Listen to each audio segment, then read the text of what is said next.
Hoje o vídeo só acaba quando o Pedro do Flamengo errar um gol no melhor goleiro do FIFA, o Courtois. Velho, bora assistir logo isso. Cara, vou começar driblando logo aqui o Courtois, bora ver, vai. Meu Deus. Caraca, que golaço do Pedro, tá? E já comenta aqui quem você prefere, o Pedro ou o Gabigol. Quem que você acha mais jogador, mano? Comenta que eu quero saber. Cara, enquanto isso, tome golaço do Pedro. O homem não para, velho. Olha só. Mano, gol de novo. Eu quero testar o super chute dele, bora ver.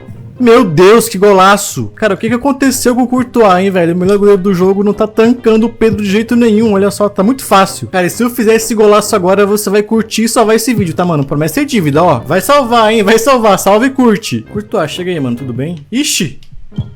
Mano, não vai acabar nunca esse vídeo. Cara, esse Pedro aqui, ele é muito apelão, tá? Não imaginava que ele fosse tão assim aqui no FIFA, velho. Ixi, calma.